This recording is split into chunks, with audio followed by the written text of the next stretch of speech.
Jadi tukaran saat Anda di kelas A, temannya Anda di kelas B, satu lagi di kelas C, satu lagi di kelas D. Begitu selesai, tukar. Temanmu tadi yang di kelas D pindah ke kelas A, kau ke kelas B, temanmu yang di kelas B pindah ke kelas C, temanmu yang di kelas C pindah ke kelas D. Begitu seterusnya. Sampai keempat kelas itu mengisi keempat soal yang ada. Tapi jangan soalnya double. Padanan kata ada dua. Tidak boleh. Kalau satu padanan kata, satu lawan kata, satu ini, satu itu, beda-beda, itu boleh. Kenapa? Nanti orang bosan kalau padanan kata terus.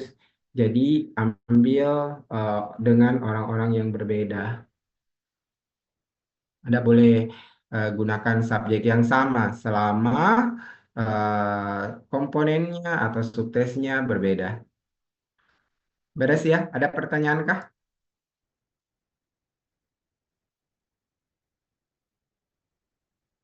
Ya, Firdaus. Nah,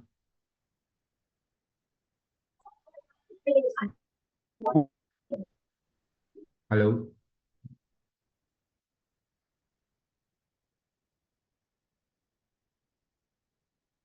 Ya, Firdaus.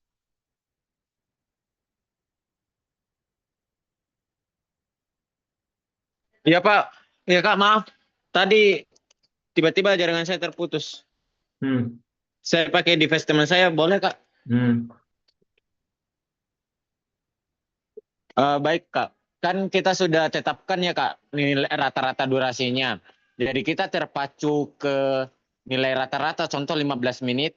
Kalau si subjek ini tidak mengerjakan atau menyelesaikan item dari item yang kita tentukan dari waktu 15 menit itu selesai tidak selesai kita ambil ya Kak. Iya, betul. Selesai tidak selesai kumpul. Oke baik Kak, terima kasih banyak Kak. Ada lagi selain itu?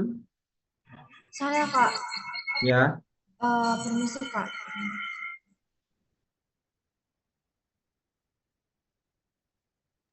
Kak, yang untuk tabulasi yang di Excel itu Kak, apakah ada materinya di buku atau bagaimana Kak? tidak ada. Tabulasi biasa. Seperti waktu kalian di statistik kemarin sama psikometri, pengantar psikometri kan ada tabulasi ya. Nah, seperti itu saja. Tabulasi saja. Oh ya Kak, sama ini Kak, kan kalau misalnya Kak dari hasil rata-rata itu didapat kayak misalnya 34 menit, 30 detik, apakah harus diikuti itu? Bulatkan. Bulatkan jadi 35 boleh Kak? Ya, boleh. Dan Askar. baru kita bisa bilang selesai setelah 35 ya. Jangan Oh, baik. jangan sebelum itu. Nah, ini juga makanya tadi saya minta juga tiap-tiap subtes itu eh, kalau mau ke sekolah yang sama, pergilah dengan orang-orang subtes berbeda. Karena itu tadi jangan sampai terlalu lama kita ambil waktunya mereka. Kalau ini sudah ambil 34 menit ya, terus ada lagi orang yang berikutnya 34 menit sudah 1 jam buat pengetesan. Oh, nanti mereka bosan itu.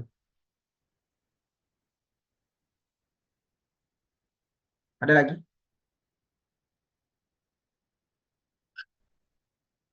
Nggak ada? Oke, saya lanjut ke materi kalau gitu ya. Kita masih punya materi untuk hari ini. Hmm. Nah, sekarang kita sudah di pertemuan ke-6. Itu berarti sudah saatnya kita beralih dari kognitif ke non-kognitif. Nah, kita sekarang masuk ke non-kognitif, konstruksi alat ukur non-kognitif, sudah sesi kedua ya. Sama seperti yang lalu, dia punya tahapan-tahapan juga. Kalau kita lihat bukunya Pak Aswar, ini alur kerja yang ada di bukunya Pak Aswar. Kita mulai dengan mengidentifikasi tujuan ukur, memilih konsep teoritik berarti ya. Terus itu berarti kita sudah harus menentukan variabel apa yang mau kita gunakan untuk menyusun alat ukur non-kognitif ini. Terus setelah tahu variabel apa, yang berikutnya adalah kita mau pakai teori yang mana. Harga diri misalnya ya, self esteem. Ada dua eh, teori besar kalau Anda googling, ada punyanya Rosenberg, ada punyanya Cooper Smith ya. Jadi kita bisa memilih mau pakai teori harga dirinya Cooper-Smith atau mau pakai teori harga dirinya Rosenberg. Nah, setelah kita menetapkan, misalnya pilih teori harga dirinya Rosenberg, maka kita harus membaca teorinya Rosenberg tentang harga diri. Mencari apa aspeknya harga diri menurut Rosenberg. Kemudian dari sana apa saja indikator-indikatornya harga diri menurut Rosenberg.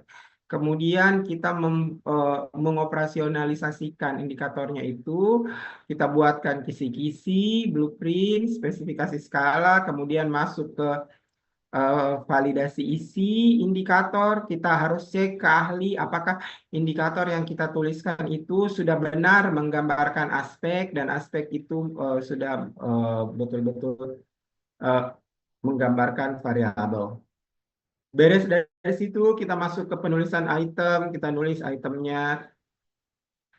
Selesai penulisan item, seperti biasa ada uji keterbacaan kayak kemarin, dan uji yang setara dan keterbacaan, ada validitas tampangnya, ada validitas ininya. Terus kita masuk ke validasi isi item, kemudian ke uji coba lapangan, lakukan penskalaan, seleksi item, estimasi reliabilitas, cari validasi konstruknya, kompilasi final buklet manualnya, pembuatan norma dan standarisasi.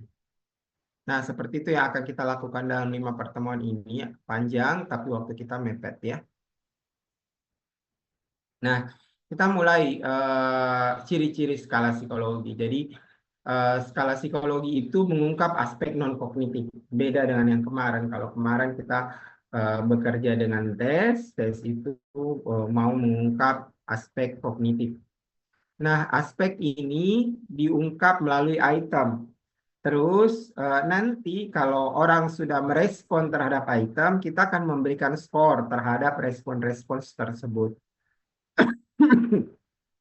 Nah, setelah kita memberikan skor, maka kita akan masuk proses-proses psikometri untuk menentukan nanti sampai di akhir, sampai keluar norma, sehingga kita bisa menentukan orang ini apakah harga dirinya tinggi, sedang, atau rendah. Terus tujuan dan manfaat psikologi. Tujuannya itu ada dua, ada diagnosis, yakni menyimpulkan mengenai keadaan orang itu saat ini. Bagaimana harga dirinya saat dia ngisi skala gitu. Ada juga prognosis, itu adalah prediksi apa yang mungkin terjadi ke depannya. Kalau harga dirinya orang sekarang tinggi, ke depannya dia bisanya apa gitu. Terus manfaat dari skala psikologi ini bisa untuk survei. Survei berarti masuk ke penelitian, kemudian seleksi, misalnya kita cuma mau ambil karyawan yang harga dirinya tinggi, yang harga dirinya rendah tidak akan kita ambil, maka kita beri alat ukur harga diri, kita lihat normanya, setelah dia selesai mengisi, kalau harga dirinya tinggi kita terima, kalau harga dirinya sedang atau rendah kita tidak terima. Terus untuk evaluasi, misalnya kita melakukan pelatihan terkait peningkatan harga diri. Nah, setelah orang ikut pelatihannya kita bisa evaluasi apakah betul harga dirinya meningkat atau tidak setelah ikut pelatihannya kita gitu. Nah, skala yang baik itu ada syaratnya. Ada harus reliable. Makanya kita uji ya. Kemudian terstandarisasi. Ini kita dapatkan nanti di ujung saat kita mengkompilasi alat, membuat manual booknya, jadilah dia terstandarisasi. Terus efisien. Dalam artian itemnya tidak terlalu banyak, versi akhirnya ya, tidak terlalu banyak sehingga orang jadi tidak bosan untuk mengerjakannya. Kalau misalnya alat ukur harga diri terus itemnya 100, saat padahal itu sudah di tahap akhir ya, sudah lewati semua proses pengguguran, masih ada 100, itu menyusahkan orang ya. Hemat serta ringan. Kemudian skala yang baik itu bermanfaat, bisa digunakan untuk keperluan entah itu tadi ya, survei kah, seleksi kah, atau evaluasi. Kalau tidak bisa digunakan untuk itu, ngapain dibikin gitu. Terus kita ini cerita tentang skala. bukan cerita tentang angket atau kuesioner.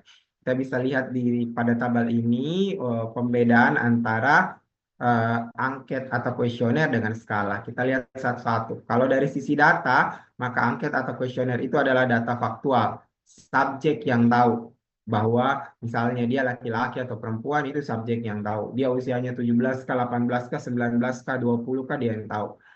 Sedangkan skala itu adalah data konstruk atau konsep. Hanya perancang yang mengetahui. Jadi sebenarnya kita tidak perlu bilang ke orang-orang itu saat dia mau mengisi skala bahwa kalian sebentar akan mengisi skala harga diri. Tidak perlu, ya, tidak perlu. Kalaupun mau diberitahu itu skala apa, nanti di ujung saat dia selesai, setelah dia kumpulkan baru kita bilang ini yang tadi kamu isi adalah skala harga diri, yaitu untuk mencari tahu tingkat harga dirimu itu ada di level tinggi kah, sedang atau rendah. Terus pertanyaan angket atau kuesioner itu langsung mengarah ke data yang ingin diungkap. Sedangkan skala tidak langsung, tapi skala itu mengumpulkan indikator. Makin banyak indikator yang sesuai, maka dia makin memenuhi sifat tersebut. Nah, terus yang berikutnya responden. Responden tahu persis apa yang ditanyakan. Jenis kelamin kan dia tahu persis apa jenis kelaminnya. Sedangkan yang skala responden itu tidak menyadari arah jawaban yang dikehendaki. Tidak perlu dia tahu arahnya. Jawaban untuk angket tidak diberi skor, tapi kode untuk klasifikasi jawaban. Sedangkan skala itu diberi skor dan dia melewati proses penskalaan. Jumlah satu angket bisa mengungkap banyak hal, sedangkan satu skala hanya mengungkap satu konstruk. Harga diri, ya pakai skala harga diri. Kalau mau lagi ukur variabel yang lain, pakai lagi skala yang lain. Sedangkan angket tidak seperti itu. Dia lebih mudah. Reliabilitas untuk angket tidak perlu diuji, skala harus diuji. Validitas untuk angket itu tergantung pada kejelasan tujuan dan lingkup informasi. Sedangkan validitas untuk skala tergantung pada kejelasan konsep dan operasionalisasi. Nah, langkah untuk membangun konstruk. Jadi pertama nanti kalau sudah seperti tadi yang saya sampaikan di awal di alur kerjanya ya, tentukan dulu variabel apa yang kamu ambil. Setelah itu cari teori. Cari teori, temukan beberapa teori terkait variabel terkait variabel tersebut. Pastikan teori itu jelas aspek-aspeknya apa. Setelah itu Anda ambil teori tersebut, pilih salah satu di antara teori yang ada itu. Nah, salah satu itulah yang kemudian akan dikembangkan menjadi alat ukur. Temukan dan rumuskan aspek-aspek keperilakuan dari atribut yang hendak diukur dari konsep teoritik yang sudah ditetapkan. Ciptakan rumusan indikator-indikator keperilakuan yang operasional dan konkret sebagai acuan dalam penulisan item. Nah, kita lihat bukunya Pak Aswar ya, tentang konsep teoritik. Apa itu konsep teoritik? Konsep teoritik dapat ditemukan dan dipelajari dari buku-buku teks yang membicarakan tentang makna, ciri, atau hakikat suatu atribut atau variabel. Jadi itu isinya ya, makna, ciri, hakikat. Ini adalah pendekatan top down. Jadi dari buku yang sudah ada, dari artikel yang sudah ada kita turunkan. Ada lagi pendekatan bottom up. Definisi konseptual mengenai atribut ukur diperoleh rumusannya melalui forum seminar atau diskusi di kalangan mereka yang dianggap memiliki kewenangan keilmuan mengenai atribut tersebut. Jadi kita kumpulkan sejumlah orang yang sudah familiar dengan harga diri, kemudian kita seminarkan sehingga nanti akan keluar kesepakatan dari orang-orang tersebut bahwa harga diri itu adalah bla bla bla, aspeknya adalah bla bla bla. Aspek A itu mengandung indikator bla bla bla bla, operasionalisasi indikatornya adalah bla bla bla bla, gitu ya. Itu pendekatan bottom up. Kita tidak akan lakukan yang bottom up, kita akan lakukan yang top down. Hampir dapat dipastikan bahwa bagi setiap atribut psikologi terdapat lebih dari satu sudut pandang teoritik yang membahasnya. Maka perancang skala harus memilih atau menetapkan terlebih dahulu sudut pandang teoritik yang akan digunakan. Perancang skala dapat menggabungkan beberapa teori selama teori-teori tersebut masih berasal dari satu mazhab atau satu paradigma. Jadi kita harus melacak paradigmanya Rosenberg apakah sama dengan Coopersmith, baru kita bisa gabung. Tapi untuk mata kuliah ini jangan dulu pakai itu ya, itu berat. Kalau mau menggabungkan banyak yang harus kita lacak. Jadi cukup ambil dari satu teori saja. Perancang skala harus benar-benar memahami teori tentang atribut yang hendak diukur. Perancang skala harus benar-benar memahami teori tentang atribut yang hendak diukur. Jadi setelah kamu temukan, baca berkali-kali dulu itu. Baca berkali-kali supaya itu juga bisa nanti memudahkan kamu dalam membuat item. Terus masuk ke aspek keperilakuan. Merupakan penerjemahan dari ciri-ciri atribut yang sudah dibatasi secara konseptual dalam teorinya menjadi bentuk definisi keperilakuan. Dari suatu definisi konseptual yang utuh diuraikan menjadi beberapa karakteristik unik atau ciri keperilakuan individu yang memiliki atribut tersebut.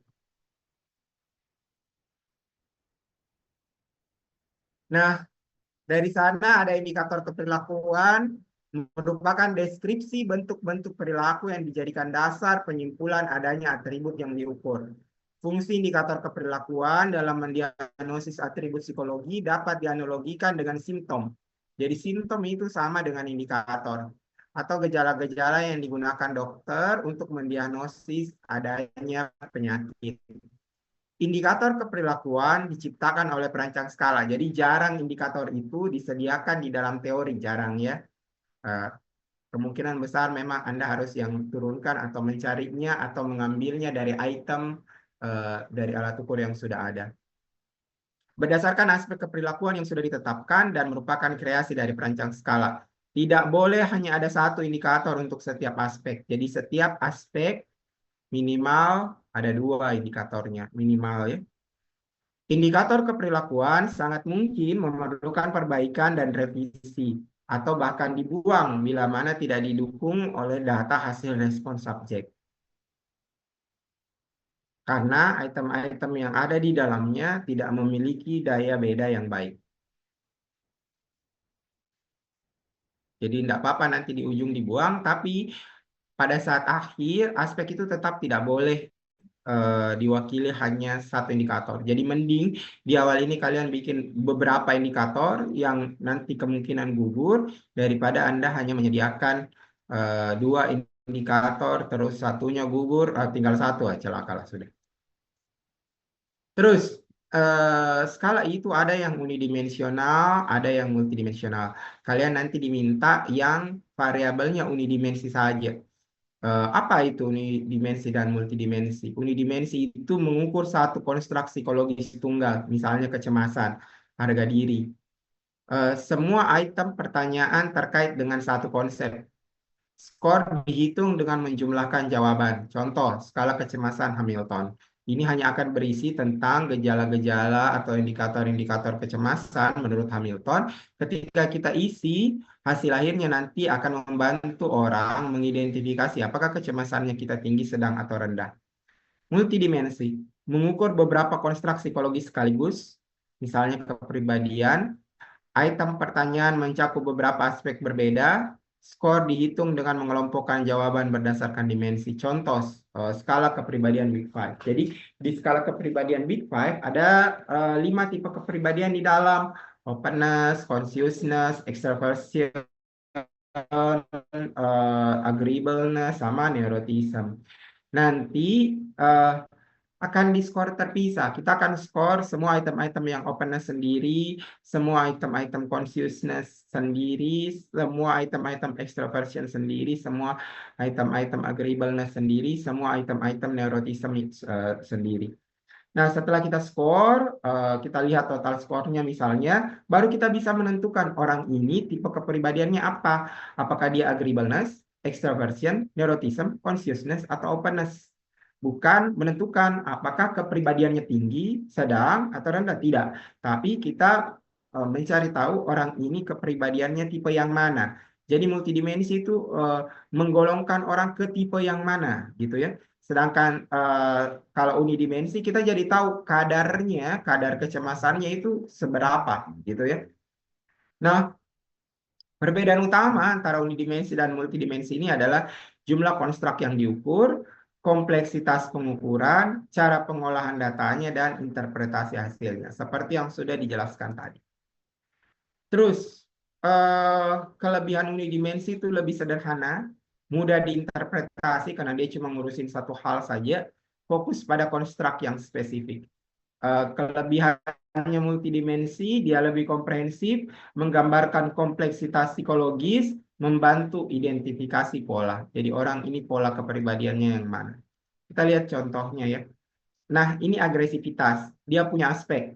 Aspeknya adalah merasa diri lebih dominan, cenderung emosional dalam bertindak, kurang memiliki afeksi. Nah, aspek-aspek ini kita harus turunkan jadi indikator yang operasional.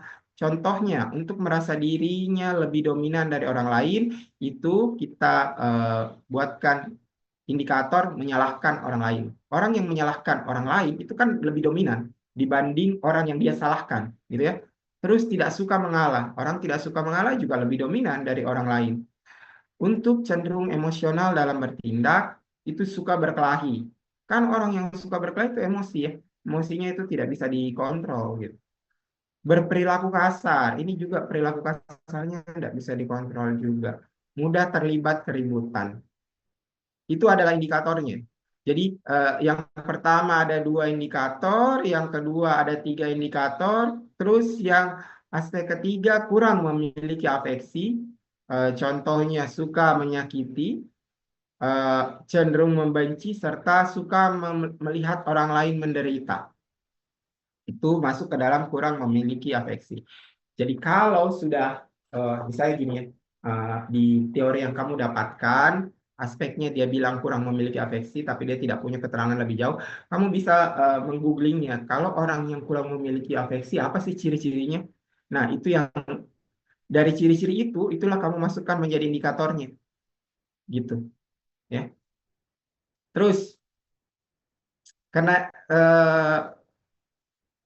tidak semua teori itu menyajikan secara lengkap, mulai dari aspek hingga ke indikator. Kebanyakan semua sampai di aspek. Sehingga kita harus mencari dari tempat lain untuk indikatornya. Anda boleh menggunakan menggoogling atau menggunakan bantuan yang lainnya. Nah, sekarang regulasi diri. Ada 2 aspeknya. 1, mampu mengendalikan emosi. 2, memiliki inisiatif dalam bekerja.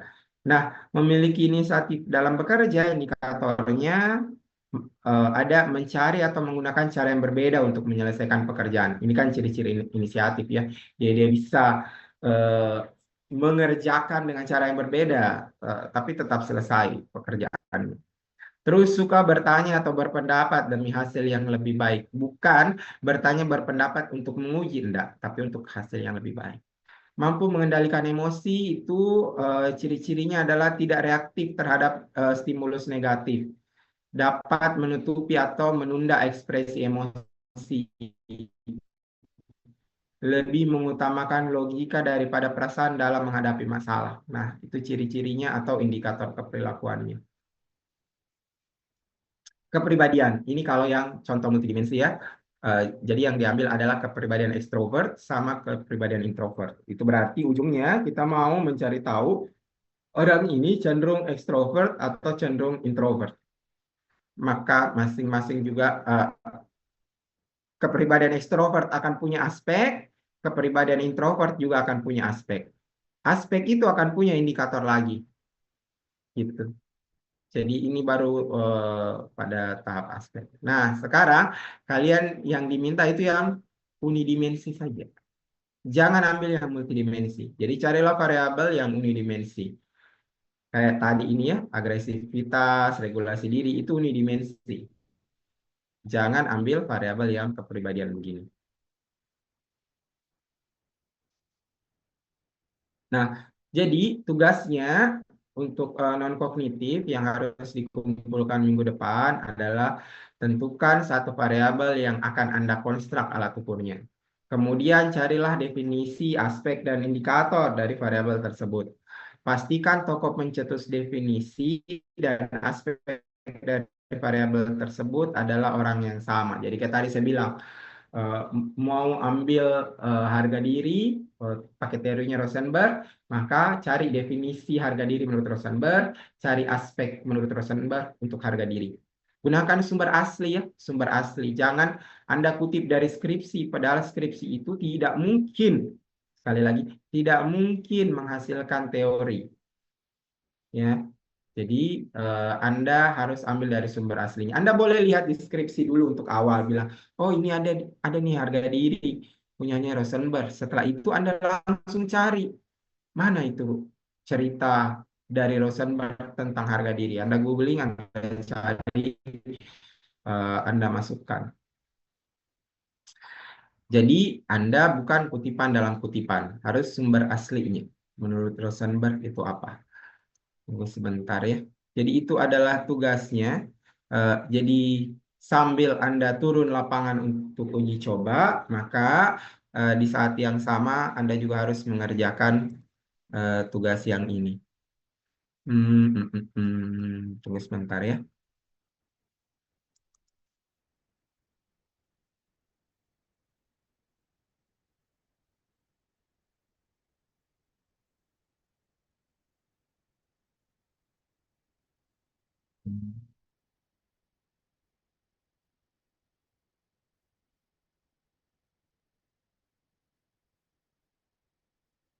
Oke. Saya ambilkan contoh ini ya, Grateful. Grateful dari punyanya Mekulo, Emon sama Sam. Nah, jadi di sini di artikel ini dia cerita lengkap. Grateful itu asal usulnya apa sih? Dan lengkap aspek dia jelaskan definisinya, jelaskan apa aspeknya dari Grateful tersebut. Dan di ujungnya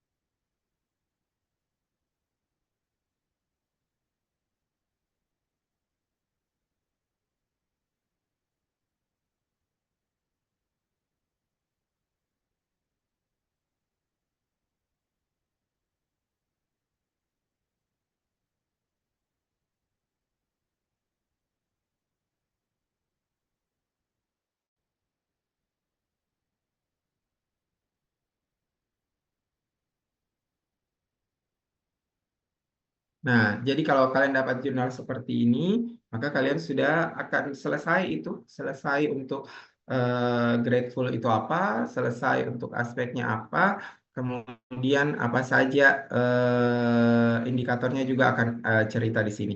Jadi ini ya, dia ini adalah untuk mengembangkan eh, skala gratitude di unidimensional ya. Lengkap sudah. Nah, yang seperti itu yang perlu kalian cari.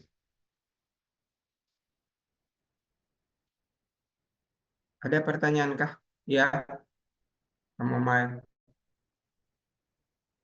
Terima kasih atas kesempatannya Kak. Jadi saya mau bertanya Kak, berarti eh, ini ada dua hal yang harus dilakukan Kak. Yang kognitif tadi itu turun lapangan, dikasih waktu selama 5 minggu, tapi yang harus dikumpulkan minggu depan itu yang kognitif ini Kak, yang individual.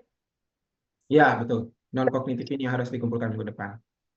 Dan tugasnya yang minggu depan ini individu Kak. Individu, betul sekali. Apakah ke depannya Kak akan ada lagi kelompok atau memang Tidak yang ada. Sudah ini tidak ada individu? kelompok. Kelompok kan di awal itu sudah dijelaskan bahwa kita punya dua tugas. Untuk kognitif kita kerjakan secara kelompok, untuk non-kognitif kita kerjakan secara individual. Berarti nanti masing-masing kayak ada skalanya sendiri-sendiri Kak per orang. Betul, tiap orang akan punya skala sendiri-sendiri. Kalau yang sebelumnya Kak yang cari 200 orang itu dikerja hanya sampai buat tabulasi data saja Kak. Iya, tabulasi data saja dalam 5 minggu ini. Jadi turun lapangan dan tabulasi data. Nanti di minggu ke-11 kita mengerjakan yang lain. Lebih baik. Kak, terima kasih Kak. Itu Alfa sudah menyanyi. Alifah, Tapi Kak, izin bertanya, kalau misal tokonya nanti yang di ke pengumpulan tugas minggu depan dan juga skala yang diambil itu sama dengan teman yang lain bisa Kak? bisa saja. Tapi nanti kamu harus bersepakat dengan temanmu itu. Mau ambil teori yang mana? Kayak tadi ya, harga diri. Diambil Rosenberg, kamu ambil Cooper-Smith, boleh. Eh, atau dia nanti subjeknya misalnya mahasiswa, kamu subjeknya SMA. Atau yang satu lagi, karena kebetulan ada 3, dia subjeknya karyawan gitu. Tapi harusnya tidak sama ya. Variabel di psikologi itu sangat banyak ya. Jangan Anda ambil hal-hal yang sama. Nanti bosan banget itu orang ngisi. Apalagi kalau subjeknya sama, terus kamu datangi di situ lagi. Bosan. Akhirnya kamu yang datang terakhir, akhirnya orang kerjanya asal-asalan. Jadi sebaiknya kalau sudah dapat variabel, laporlah ke koordinator kelasmu. Jadi eh, kalau ada yang sama, langsung koordinator ingatkan. Bilang ini sama dengan punyanya ini. Yang belakangan melapor ya silahkan Anda mengganti. Jadi itu tadi ya, boleh berbeda dari sisi teorinya siapa, boleh juga dari subjeknya. Jadi laporlah segera ke koordinator. Oke. Saya Kak. Permisi Kak. Ya, kamu mail dulu. Eh,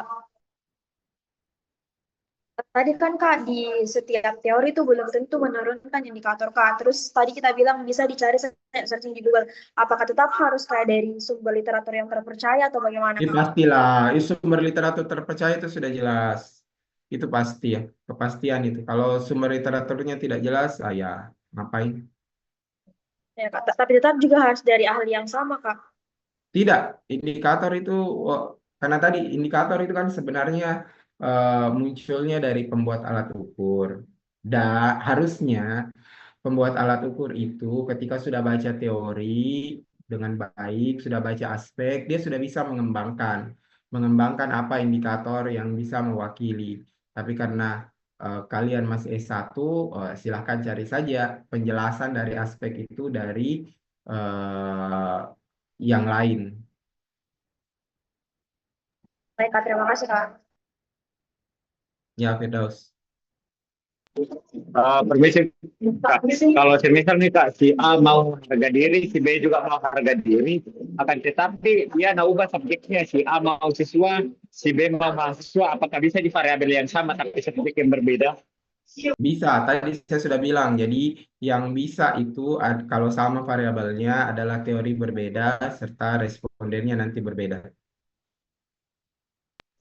Oke, Kak. Berarti bisa di sama variabelnya kan, tetapi subjeknya itu berbeda dan teorinya berbeda. Ya, dan atau teorinya berbeda. Oke, Kak, baik.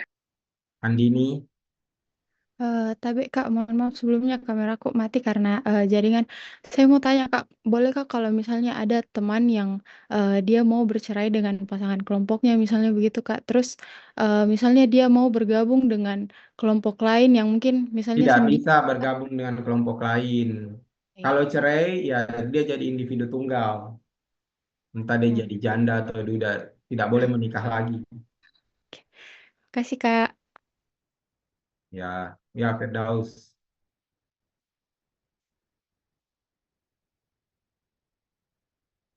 Kamu main. Maaf, Hmm, kamu main.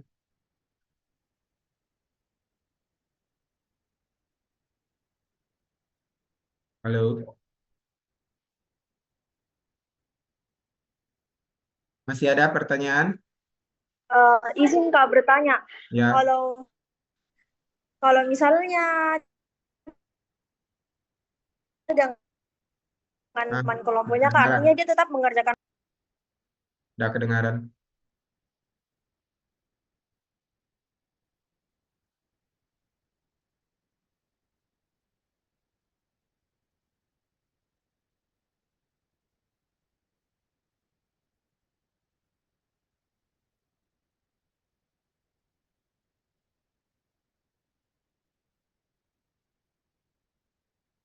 Masih ada pertanyaan?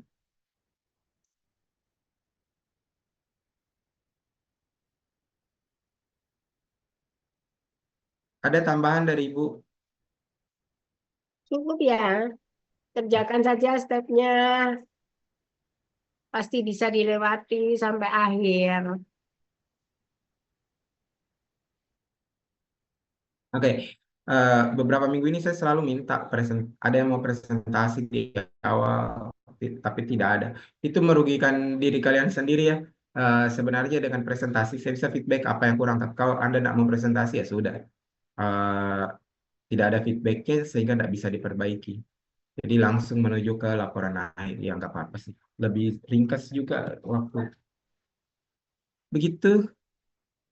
Baiklah, kalau tidak ada pertanyaan lagi, eh, jangan lupa Anda baca bukunya Pak Aswar ya. Baca buku yang penyusunan skala psikologi itu, baca dulu itu, karena yang saya sampaikan itu hanya sebagian kecil yang tercantum di bukunya Pak Aswar. Silahkan Anda baca buku itu, baru Anda mencari variabel. Begitu dapat variabel, tahu pakai teorinya siapa, terus Anda sudah tahu respondennya siapa, langsung melapor ke koordinator. Koordinator begitu menerima variabel, teori, tokohnya siapa sama respondennya, langsung bandingkan dengan yang sudah masuk terlebih dahulu. Kalau ada yang persis sama, minta dia ganti. Ya, minta dia ganti. Eh, Apa, Firdaus? Permisi Kak, berarti nama variabel, teori, dan responden ya Kak? Jadi Iya, tiga itu yang menjadi iya, berbeda. tiga itu. Oke Kak, baik. Oke. Kalau ada persis sama tiga itu berarti harus ganti ya. Harus ada salah satunya yang berbeda. Oke, demikian kalau begitu sampai jumpa. Assalamualaikum warahmatullahi wabarakatuh.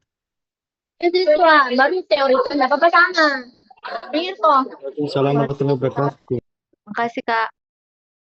Bu. Waalaikumsalam warahmatullahi wabarakatuh. Terima kasih banyak Kak. Terima kasih banyak Kak. Terima kasih, Kak.